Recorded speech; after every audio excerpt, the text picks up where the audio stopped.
Welcome to Melanated Geekdom. I am GaddyTheGeek and I'm here with my boy RomeTheChef. And we, oh my God, bro, Elimination Chamber 2023. Hey, listen, if I had to rate it, I'm gonna go strong A-. That's fair. That's fair. Strong A-. That's fair because I haven't been this excited about a pay-per-view, and I don't remember the last time I was like yelling at the TV and screaming and gasping and like, oh shit, definitely some big spots in this. Whoa, like what the fuck? Like it was crazy. It was crazy. But we're gonna get into all of that. It started with the women's elimination chamber. Okay, so my picks all came true. The women's elimination chamber was slow. The only two competitors in that match that I saw coming out was either going to be, and I'm going to call her Kana or Raquel Gonzalez. Real wrestling fan. It's not Asuka. We see. So I figured Kana would win anyways. She kind of had to. She had to. She had to win. The push they're going to give her right now is going to be crazy. There were some couple cool spots in that match. Raquel sending Nikki through the glass, which was crazy. That was a good spot. Killed her, basically. Murdered her. She didn't do nothing after that. She ran wild before that, though. She was running wild. Nikki Cross is... That superhero character she had was so trash. Did her no justice. Now she's back to being a psychopath. Yeah. Love it. Did you see how she got pinned? Yes. Then 1, 2, 3, she was smiling the whole fucking time. I'm like, if you can smile, you can kick out. Right. Apparently not. She just was happy to be there. The Liv Morgan elimination. She just Hold on. Wait, bro. I don't know about it might be because I'm a pervert. But when she got put in the sharpshooter, did you see Liv's Liv got ass, bro? Oh my God. I was like, that was some little cheek. And that smile, that I'm getting hurt smile she do is so goddamn sexy. Liv, I'm in love. We're gonna argue about who we're in love with later. But Liv is second place. I really Liv, it's just something about her. I don't know if it's just like I like women that like pain. Maybe that's something like I need to go to counseling for. But she's sexy. I love her. I didn't want to see her going out, but I like that she went out the way she did because she went out like a G. She ain't tapped. She passed out because that's her thing. She like pain. Yeah. You're not gonna beat her with pain. So her body was like, bro, like enough is enough. We're in 2 submissions. Right. I didn't really think Carmella needed to be in that match. I hate her. I'm not a Carmella fan. You know why? And now that she didn't got the plastic surgery on her face. You know why I'm not a Carmella fan? Because women's wrestling has come like so far that I don't even like divas no more. Yeah. And she's like a diva. That's what she reminds me. She reminds me of like the Stacy Keeblers and like the ones that was just eye candy. Because like her movesets are non-existent. She don't even really have movesets. That she got the super kick. But who don't got the super kick? Right. Everybody super kicks. Hey, if I could go one wrestling show without seeing 5 super kicks, under 5, just under 5 super kicks, and that would be awesome. Listen, if you watch an Uso match, you're gonna see 17 minimum 17. Everybody super kicks. If you watch a Young Bucks match, you're gonna see at least 28. Oh my God, the Young Bucks overdo it. It is a super. 28. They start with a super kick party. And I like when they do it, but shit, bro. 5-minute match, 17 super kicks. Too much. All right. Let's keep it on task. But, Carmella, if she had won, I might have had to boycott WWE for a little bit. Yeah. But Asuka, Kana, she had to win. Her new character is reminiscent of her old character. And if you didn't remember her from back then, you wouldn't understand what's happening now. But you see how her face paint changed and how her demeanor is different. Yeah. She's almost like some fucking demon character. That's Kana. That's not Asuka. Asuka is WWE. This is Kana that we're messing with, and she's getting the push that we've been waiting for. Kana Asuka is she's 42 now. Yeah. Yeah, so technically you're in wrestling prime when you're 42. Right. So her push has to come now more than later. So if she's going to win a 10 championship again, it has to be now. I don't want her to be Bianca Belair. I do not. I don't want her. I don't want her to. That's what she's going to have to fight but now at WrestleMania. It's going to be a very, very good match. It's going to be good. Bianca can go. Kana can go. I'm excited to see the dynamics in that match. And as we know, she just took out, what is her name? Alexa Bliss. And now... What are we doing with her, by the way? Yeah, I don't know.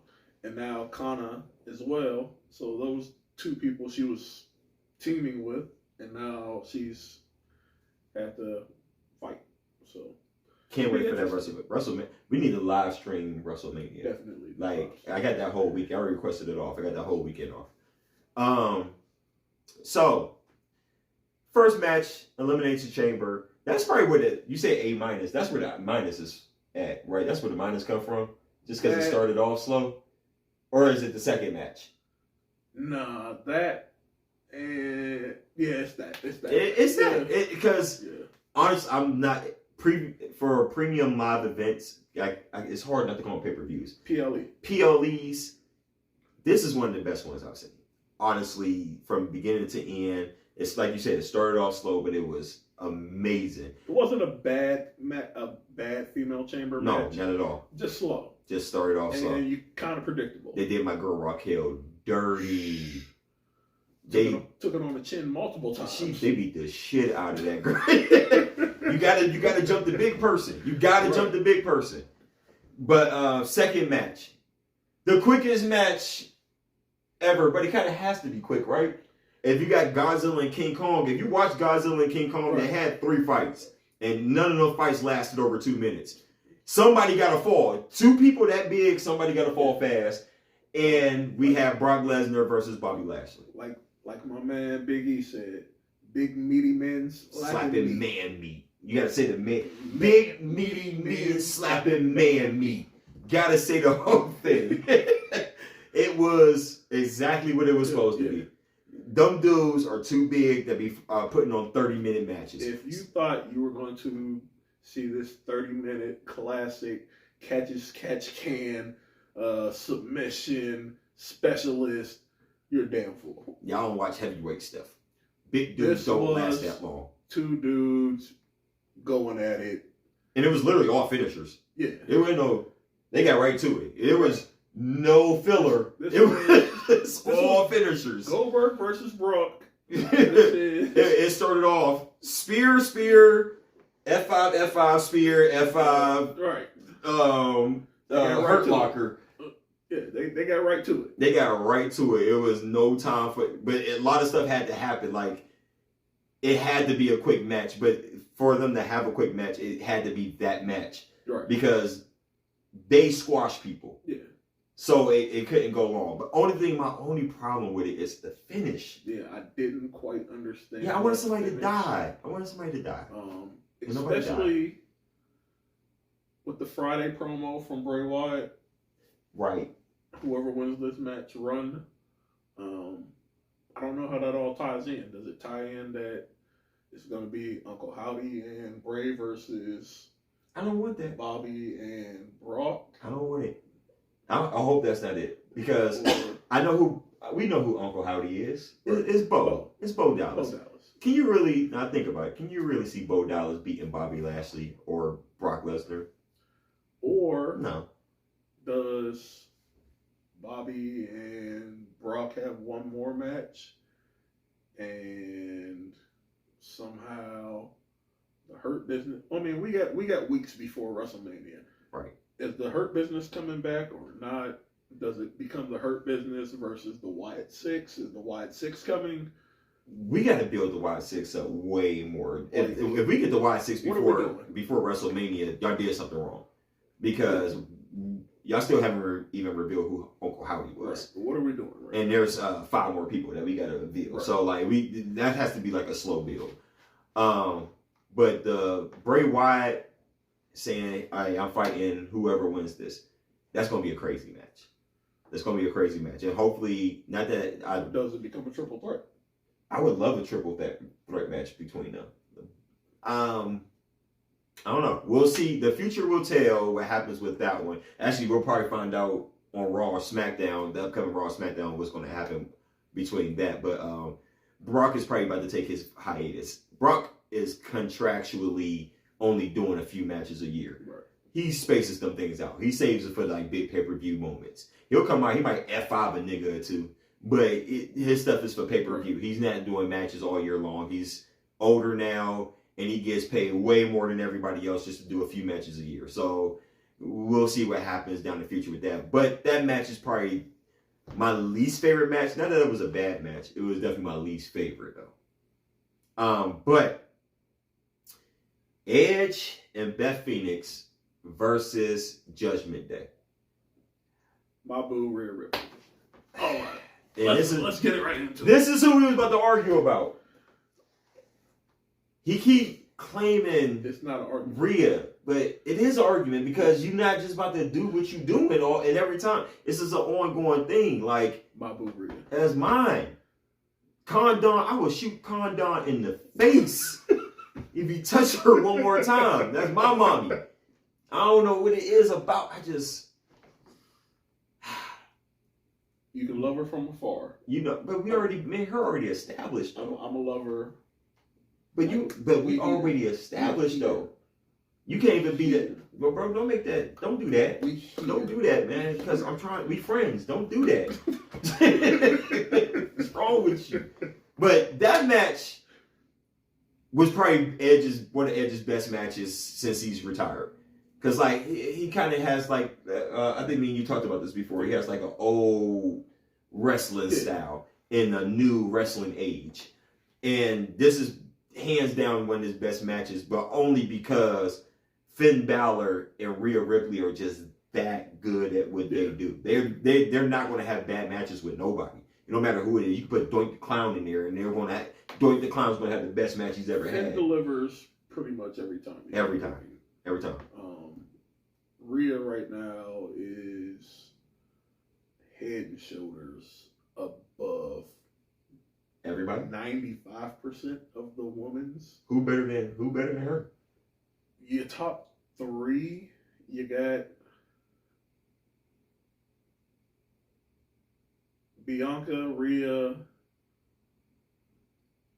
Don't say Ronda. She's not even in the. I don't like her as a wrestler. I don't even get her ranked. Yeah. Rhea's. Ronda's. But who would you put at 3? It's either the man or. Oh, never mind. No, there it is. It's Becky. Becky or Charlotte.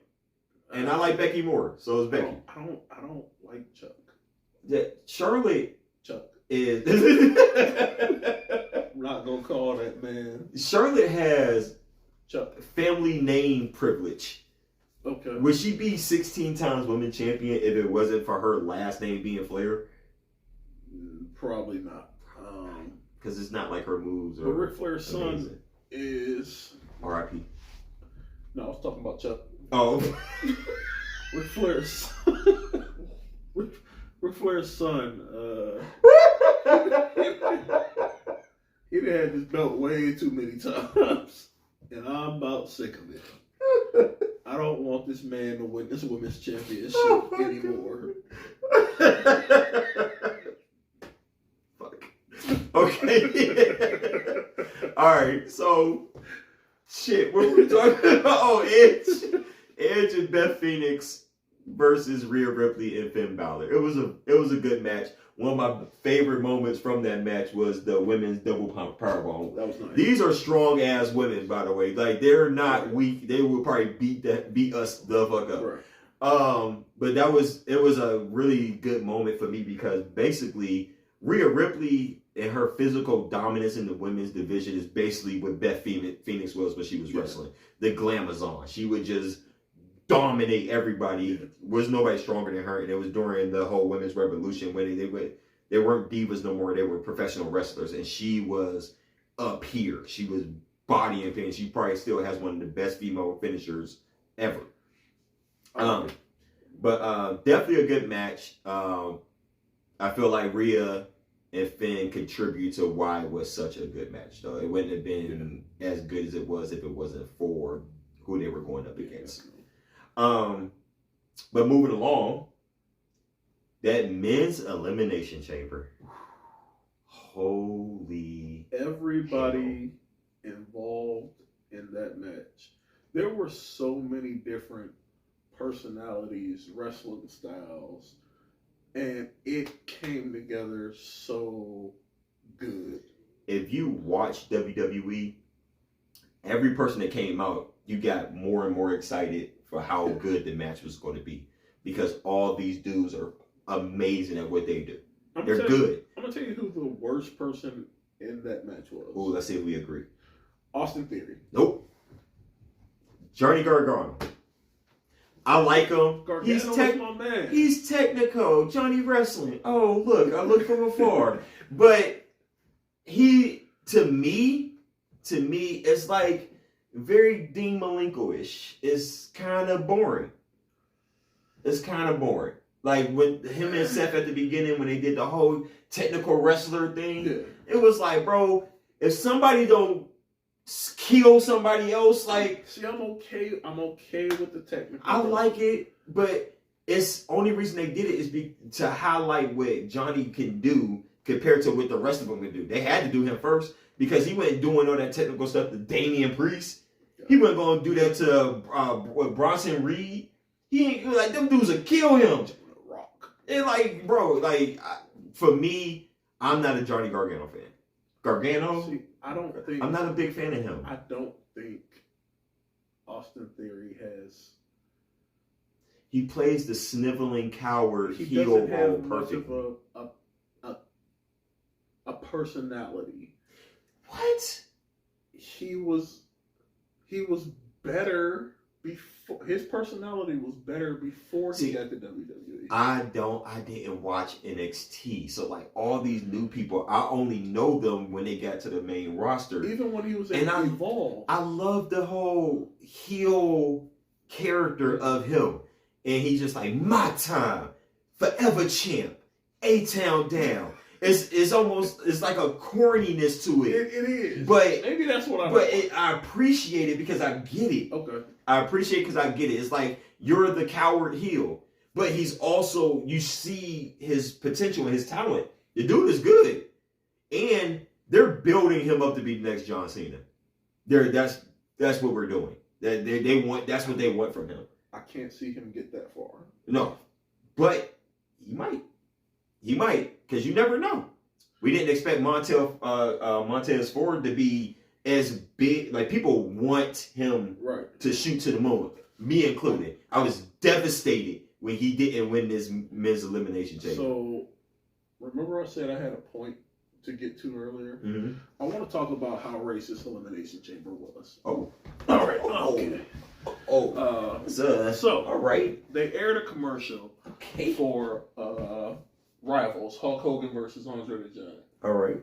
The only person that was talking during that commercial about this was Booker T. Mm-hmm. Okay. Then I had to watch Brock Lesnar cheat Bobby Lashley out of this match. Okay. Mm-hmm. Then I had to watch Montez Ford take a curb stomp in Black. I shouldn't have had to watch him take a curb stomp in Black History Month. Ooh, you right. You're right. Fuck you, Triple H. You're right. Let me tell you about how Seth Rollins, he could have lost any other way in that match. Yo, I didn't even think of that. But I had to watch him take a curb stomp. Bro, we seen American History X. You really did that to us. He curb stomped the person, the favorite to me. He was the favorite to win the match, hands down. And you curb stomped him on Black History Month. And not only did they curb stomp him, they played it like he was dead. I was in real life concerned. They played it like man was hurt. The ref was like, get somebody out here. I was like, wait a second. Is he hurt for real? They played that. I was tweeting. Like, I tweeted Montez Ford, like, I hope you're okay. Like I was genuinely worried. They did this man like that on Black History Month. Damn, you made a good point. I'm just saying. That's crazy.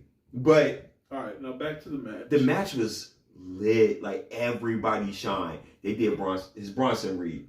They did Bronson Reed dirty. Everybody hit their finisher on, but you got to do that to the big guy. Yeah, he was killing people. Had some highlights in it. That reverse Frankensteiner from Johnny Gargano. Man, I was concerned that too. Cause I was like, that's a big man. His body shouldn't move like that for one. And he landed on his head. Is a different type. And he's crazy. I'm a fan. Like I said, I didn't watch NXT, so I'm new to him. But I'm already a fan. Yeah.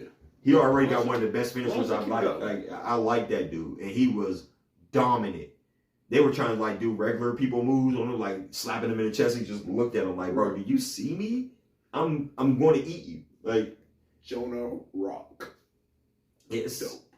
And I thought he was a Samoan. And then they were like, oh, he an Aussie. And I was like, oh. It was disappointed. A little disappointed. Thought he was gonna join us. Yeah, like the bloodline. Like, okay, well, since Jay ain't doing it, here I am. Because you know they all related. If you Samoan and wrestling, somewhere down the line. Yeah, you're related. But no, match was crazy. And like going back to the whole Montez Ford thing, him being hurt was just a setup so we could get Logan Paul in there to interrupt and do the best buckshot lariat, period. Way better than Adam. Way better than Adam Page's. Way better than I'm sorry. Adam Page's buckshot lariat, he need to stop doing it because the YouTuber Logan Paul does it way better. Right. You see how much he put his whole soul into that damn thing. Now it is a little bit slower. But it looked like it has more effect. Yeah. And the people take it way better. Yeah. Adam Page been doing it to John Moxley for like 3 months, and John Moxley don't take. He's just not a good seller to me. Can I go into a rant for a second about how much I hate? Man, John go Moxley? ahead, man. The floor is yours. John Moxley is horrible. The fact that he is just blading himself first match on AEW, and the camera panned right to him, and he's just sitting in the corner, just blading himself. Bro, I watched him do that forehead bite thing he do, and he was just 5 feet away from the dude's forehead going. Right. It's like you ain't even good at acting. Like this is horrible. But go ahead. Yeah, I'm so much more a fan of Ambrose. I know it's the same person, but they are not the same characters at all. I'd rather him. The Lunatic Fringe was so much better than. I'd rather watch him get a shot in the ass again than watch his another AEW run. Honestly, I just don't want to see it. That's all. But yeah, so match was crazy. Ended up with Logan Paul killing Seth Rollins, buckshot lariat, and then he hit him with his own move, the curb stomp. Hit him with the curb stomp. Disrespectful. And my boy Austin Theory, I like Austin. That's my boy. Austin Theory came in, sniveling coward roll, I don't think pinned him up. Personality. See, but it's developing. It's like NXT, you know, that's like developmental. Yeah. And they developed their characters. But he was something different in NXT. Right. Now he's the heel.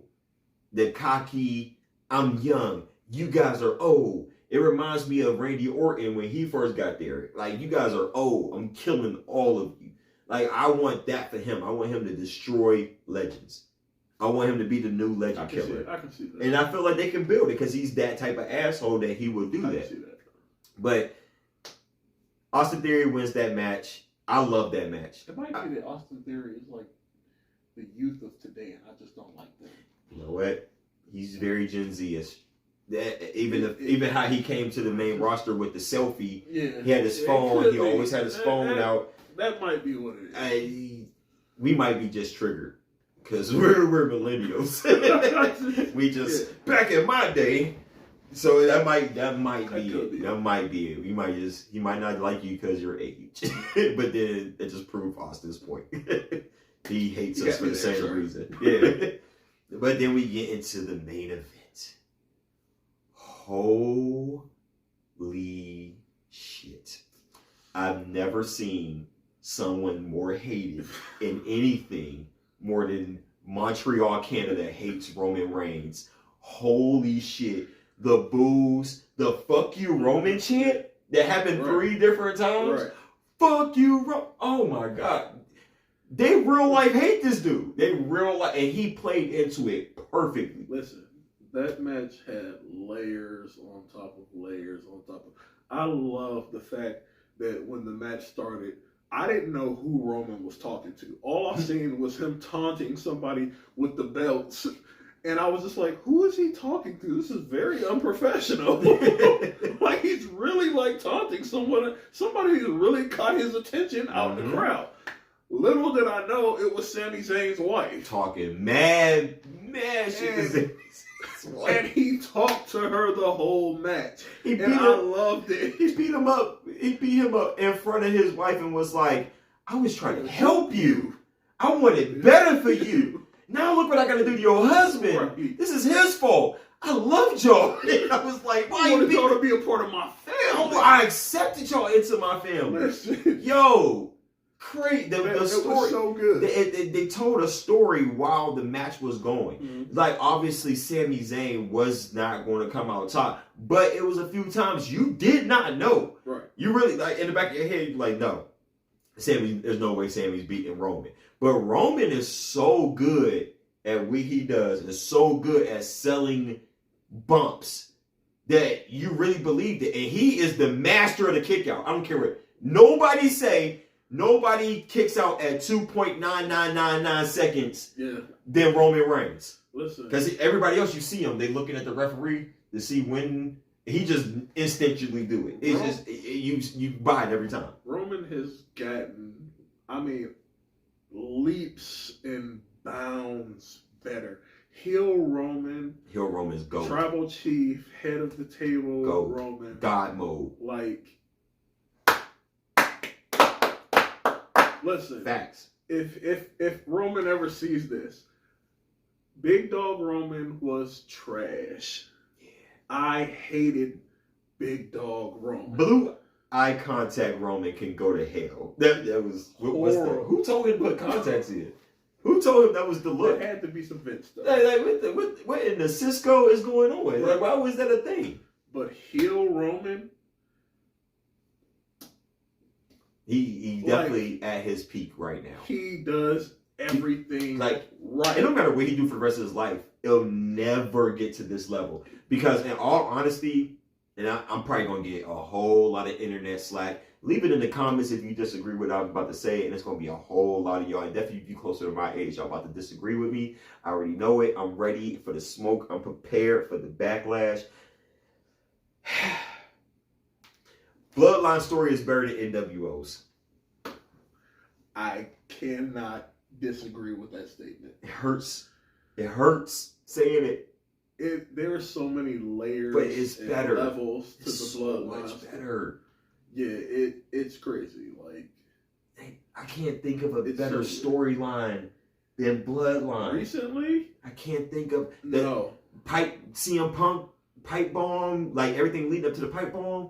That might be like the closest thing because it was so real. Yeah. It was so real. But this is peak storytelling. And everybody be like, yo, wrestling is so fake. Wrestling is so fake. I don't give a fuck. Grey's Anatomy is fake. And y'all watch Grey's Anatomy for the same reason I watch wrestling. It's entertainment. It's a good story. And the Bloodline story, everything that happened to leading up to what happened, how Elimination Chamber ended, is beautiful. Yeah, somebody did Emmy. Somebody needs an Emmy. Listen, I honestly felt like we were going to get Jay come out and he was going to act like he was going to save Sammy in turn. But they didn't go there. They didn't. He kind of was out there for no reason. And he didn't choose a side yet. No. So we're kind of left like, okay, what's... I think that's what the spirit was. He accidentally speared Jay, right. And then Jay is going to be like, that's going to make him pick a side. But we'll see. Because if they do it that way, then it was like, what was all this for? Yeah. So I kind of feel like he has to. But do you really even do anything with Sammy after this? This is kind of like the end of the story. No. It's the end of the Sammy versus Roman. Sammy and KO. I think they're about to go onto their own thing, and they're gonna get tag team championship. Like maybe they're gonna go against the Usos. I think they will take the titles from the Usos at WrestleMania. Because that's kind of what has to happen. Yeah. You can't leave it off like that. Yeah. The Sammy J dynamic, Sammy Roman, that's kind of done. I think Sammy J, that's still a thing, right?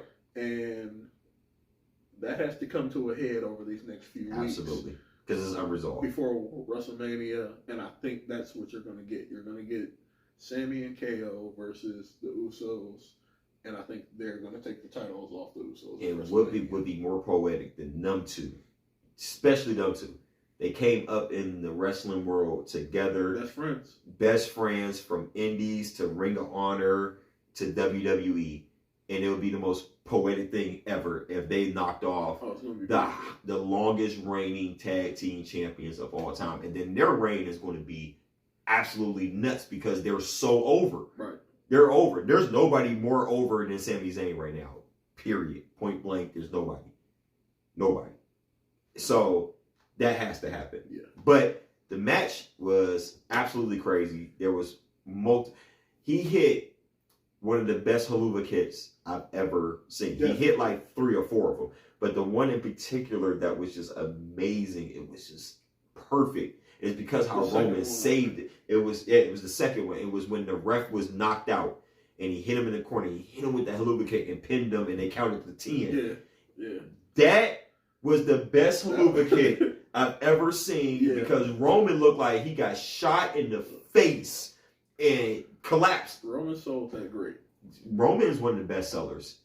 I know we like, oh, Dolph Ziggler, he just sells, he's the best seller. Right. I want to make an argument that Roman's reign sells better than anybody else. And definitely because he's a big guy, the way he sells, that I honestly, and I've seen a lot of people take the stunner very comically. Mm-hmm. And it's like, no one will realistically do a backflip. Right. How Roman sells it, it's just boom, boom, hit the ground. It looked like he got it. It looked like it really affected him. It looked like, oh, that's how it's supposed to happen. Right, yeah. He's that stunner at the end when KO stunnered him, perfect. But every time, if you pay attention, how he gets stunnered, he sells it better than anybody. But Roman has a good sell to the stunner. Unfortunately, for people that was wanting Sammy, that really believed Sammy was going to win, he didn't win. Roman basically beat him to death with a cheer.